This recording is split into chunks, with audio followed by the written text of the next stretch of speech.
মাঠ জুড়ে টান টান উত্তেজনা, গ্যালারিতে লাখো দর্শকের রুদ্ধশ্বাস অপেক্ষা।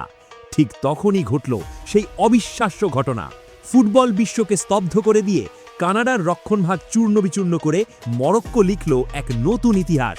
রাউন্ড অফ 16-এর মহালড়াইয়ে মরক্কোর এমন এক রাজকীয় সূচনা যা দেখে পুরো ফুটবল দুনিয়া আজ থমকে গেছে। মুহূর্তের মধ্যে গ্যালারি থেকে শুরু করে পুরো মরক্কো ফেটে পড়ল বাঁধ ভাঙা উল্লাসে। কিন্তু কিভাবে সম্ভব হলো এই অসম্ভব? কি ঘটেছিল ম্যাচের সেই মহাকাব্যিক মুহূর্তে? পুরো ম্যাচ জুড়ে মরক্কোর এই অবিশ্বাস্য দাপটের গল্প জানতে ভিডিওটি একদম শেষ পর্যন্ত দেখতে থাকুন। ম্যাচের ঘড়িতে তখন ঠিক ৪৯ মিনিট। পুরো স্টেডিয়ামে পিন পতন নীরবতা। ঠিক তখনই বল পায়ে জ্বলে উঠলেন আশরাফ হাকিমি। ডিফেন্ডারদের বোকা বানিয়ে তার পা থেকে নিখুঁত এক পাস চিতার বেগে গিয়ে পৌঁছল আজদিন উনাহির পায়ে। উনাহি বলটি নিয়ন্ত্রণে নিতেই যেন গ্যালারির সব আলো কেড়ে নিলেন।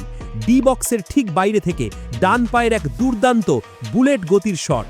চোখের পলকে বাতাস চিরে বলটি যখন জালে জড়ালো, কানাডার গোলকিপার কেবল মূর্তির মতো দাঁড়িয়ে তাকিয়ে দেখা ছাড়া আর কিছুই করতে পারেননি। গোলটি এতটাই নিখুঁত এবং নান্দনিক ছিল যে মাঠে উপস্থিত হাজারো দর্শক থেকে শুরু করে ধারাভাষ্যকাররা পর্যন্ত স্তব্ধ হয়ে যান, মেতে ওঠেন প্রশংসায়। এমন বিশ্বমানের ফিনিশিং সত্যিই ফুটবল ইতিহাসে সহজে দেখা যায় না। এই এক গোলেই যেন ম্যাচের আবহ পুরোপুরি বদলে গেল। কানাডা বনাম মরক্কোর এই হাই ভোল্টেজ লড়াই এরপর রূপ নেয় এক চরম যুদ্ধক্ষেত্রে। গোল খেয়ে মরিয়া কানাডা সমতায় ফিরতে একের পর এক আক্রমণ চালাতে থাকে, কিন্তু মরক্কোর আত্মবিশ্বাস আর দুর্ভেদ্য রক্ষণের সামনে বারবার পরাস্ত হতে হয় তাদের।